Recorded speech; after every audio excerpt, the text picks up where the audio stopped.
continuer à la rupture bi si c'est les mêmes qui ont été défaits hier ñooy yegg si waat je pense que il faut aussi qu'on respecte un peu les Sénégalais li tax ñu fal ñii parce qu'ils avaient besoin de rupture. Systémique d'ailleurs. Systémique. Parce que ñii ce sont des antisystèmes. Bon si tu dois venir aussi pour que les mêmes reviennent. Tu as vu qu'il est allé voir aussi Diouf Sarr donc ana rupture yi concrètement bon je suis peut-être mal placé pour en parler mais je dis quand même on a besoin aujourd'hui de 109 on a besoin de rupture et Sénégalais ils attendent des ruptures mais si les mêmes causes vont produire les mêmes effets il y a un problème moi je dis que on a fini avec l'ancien régime waratuñu dali soit ci lu mel noonu il faut des ruptures et des ruptures systémiques loolu laa gën. Alors à côté de la reddition des comptes am na tamit yeneen ñaawteef fi amoon diggante 2021 2023 bakkan yu bari rot ñu bari aussi seen loxo taq ci loi d'amnistie jaar fi fomp loolu yëpp tey on parle d'abrogation société civile bi gàddu na boobu combat notamment le forum civil est-ce que jàpp nga ne mooy li war a am dindi fi loi bi leeral loolu ñu doog a jàll ci leneen. mais dina ma jaaxal parce que loolu ça a été fait avec le soutien d'une majorité et pas des moindres qui est aujourd'hui au pouvoir amnistie boobu. ñii fi nekk dañ cee jàpp. ah ben gars yi nee nañu ko Sonko ak Diomaye yëpp étaient au courant. bokk nañu mais ñoom nee nañu ànduñu ci c'est ce qu'ils ont dit. nee nañu jàpp nañu ci mais ils l'ont voté avec aussi seen majorité. seen ay nit donc. Comment peut-on revenir sur cette. loo xam ne ñu bëri ci ñoom bénéficié wu nañ ci. ah ben ouais mais pour l'essentiel 98% ñoom ñaar d'ailleurs loolu moo leen génne. 98% yëpp lan la ci ñoom la woon. donc comment on va apprécier ça comment on va faire bon man de musuma ko d'accord. loi d'amnistie bi. ah oui avant ñu koy def ba génn communiqué wax ci ñu invité ba ma ne mënuma ko d'accord c'est unique. C'est antipatriotique et puis traîtrise la mais kon tey les faits me donnent raison mais aussi il faut savoir respecter aussi les lois et règlements d'un pays comment on va faire maintenant que l'opposition qu'une société civile puisse porter ça mais il faut que aussi qu'une certaine société civile puisse faire tomber les masques je ne peux pas comprendre que les mêmes di diriger ces entités-là depuis 30 ans am na leneen lu leen motiver le financement de ces structures là war nañ ko xool keroog récemment quel est le pays qui a abrogé je pense que c'était le Rwanda il y a un pays et pas des moindres qui a fait une loi pour ne c'est antipatriotique ku ko fi defeti mais ñu tëj la ci kaso bi que tu sois financé par l'extérieur mais c'est fait à dessein parce que borom ñaari tur yi travers yu bari ay nañu tolérer maintenant chanvre indien.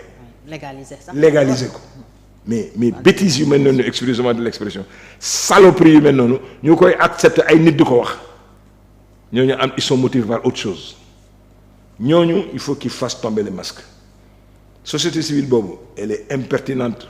Elle est très mal placée pour donner aux gens des leçons de morale. Bon, au-delà de la société civile am na un collectif des victimes de Macky Sall ñooñu d'ailleurs dem nañu clamer ji yëf yi ba Nations Unies une plainte au niveau de la Cour pénale internationale le Maroc a été saisi ndax foofu le président Macky Sall nekk yooyu démarches yëpp yaakaar nga ne mën na aboutir. mais mënul aboutir sur le Maroc xam nga ne loolu mais par contre ça pose un autre problème. Quelle était la pertinence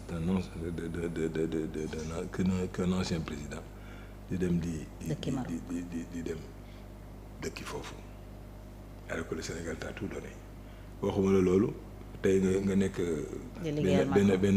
benn VRP wu Macky kii Emmanuel Macron qu'on te propose le poste de secrétaire général des Nations Unies mais c'est une fierté on allait applaudir mais pas pour être sous la tutelle d'un individu futur Macron pour man non doon posture Macky Sall def na fi posé na fi benn moment metti na mu dem Ukraine dem Russie défier ay affaires mais il a fait bouger les lignes aussi. Ouais. Il a permis aujourd'hui à ce que le Sénégal et quelques autres pays puissent être maintenant membres du G20, mais même du G8 léegi. Donc am na ay actions salutaires yu Macky Sall def.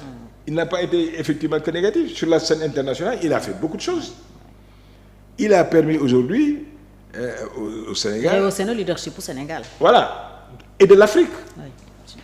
Parce que yaa ngi fàttaliku droit de tirage spéciaux yi.